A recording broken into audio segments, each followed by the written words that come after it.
Hi, Paul Arnold here, sometimes known as Stuttering Professor, and today I want to talk to you about how to work effectively from home. Now, I've been doing this for 12 years and it's an increasing trend that's going on. And certainly, on the surface, there are many positives about it, not only in saving time, actually saving money in travel and the hassle, but also there are some potential negatives. And I want to share with you my learnings about this to help make sure that you really make it work to your best advantage. So the first thing is you've really got to be disciplined. You've got to actually treat it as if you are at work. And I think actually you've got to have a clarity over what is your schedule. Now, I don't necessarily mean that you've got to start at 9 in the morning and work till 5, because actually maybe you want to do it slightly differently. That's fine. But be very clear, what is your schedule? When do you start? When do you take lunch? When do you take your breaks? When do you finish? And I think it's really important to communicate that with your work colleagues, so they all know when can they contact you, when are you not going to be contactable. So if you've got to go pick up the kids or you're going to be doing your exercise, by all means, that's fine to work that in.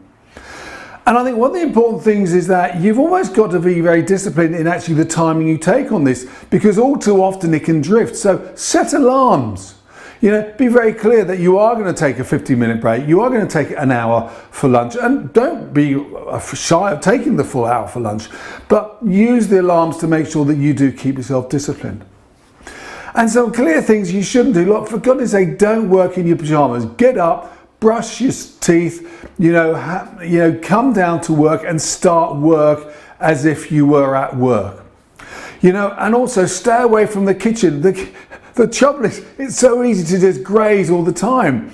And if you're not careful, you're going to be put on 10 pounds in weight. So stay away from the kitchen. And likewise, don't work in front of the TV. It's the biggest distraction now. And secondly, stay away off social media. It's so easy to get distracted by all that stuff. And you've got to be disciplined.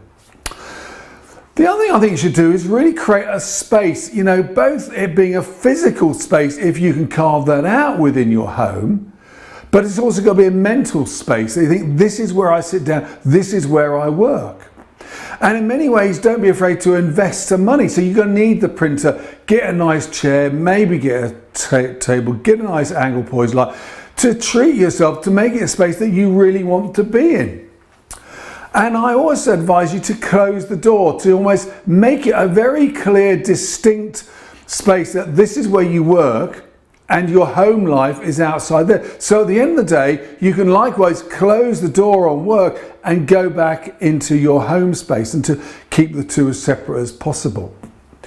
But having said that, I often flip around the house. So I'll be doing some work there, but then I need a bit of a change of space, so I'll sit on the couch, or I'll go into the kitchen or something like that, or if it's a nice day, I'll sit outside. So don't be afraid to flip it around a bit.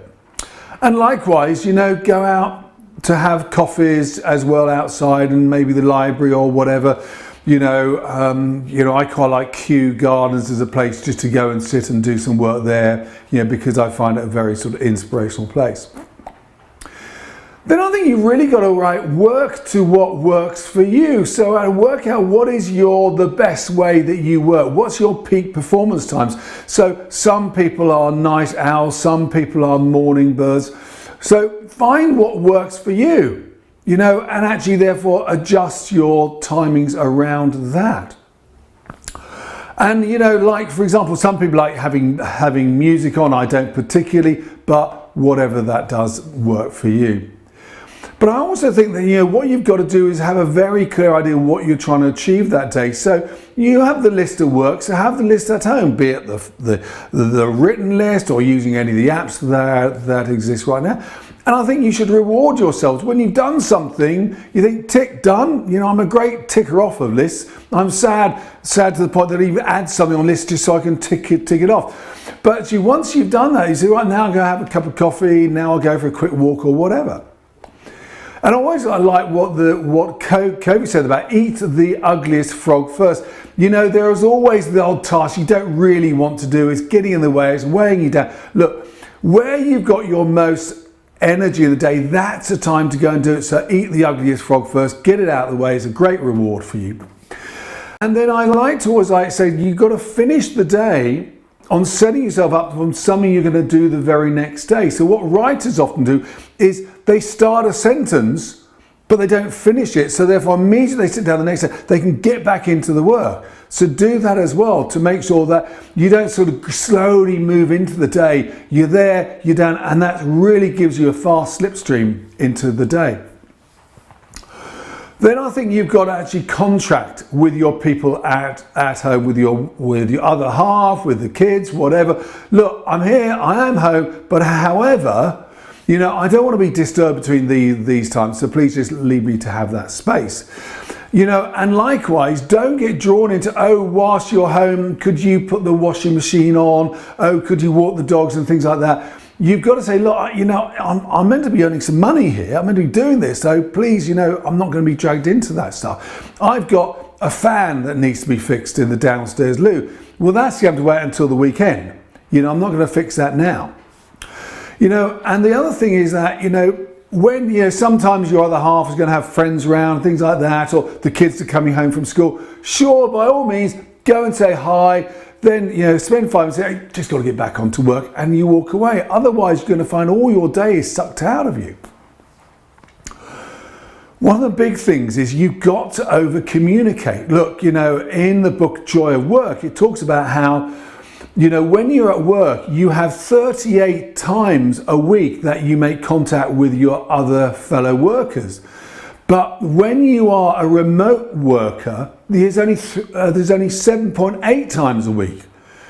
And you lose a lot yourself. You feel disconnected with your work. You know, they don't understand what you're doing. And you've really got to over-communicate. So I always advise you that when you first go online in the morning time, go online, say, hi, available if anyone needs to actually chat with me. And you make the phone calls as well, and you make sure that you're on Slack or whatever system you're using so people can have a constant dialogue with you, you know, because actually the more you can keep that communication going, the better. And likewise, you know, make sure you meet with your colleagues as well. So maybe you're going to meet them at lunchtime. Maybe you are going to make sure that you do go into work a couple of times, because that's really important that you are seen to be part of all this stuff. You know, and the last thing I really want to say is actually take advantage of your perks, because you know what, it is really nice working from home. I really enjoy it. I don't really want to go and work in a workplace again. I love the freedom it gives me. So make the most of it, enjoy it, but make sure you keep the boundaries well clear. Anyway, I hope that's of use. Mickey and I go and do workshops in this area as well. So if you think that would be of use, please contact us on the details which appear at the end of this video. Anyway, enjoy your working from home. Ciao.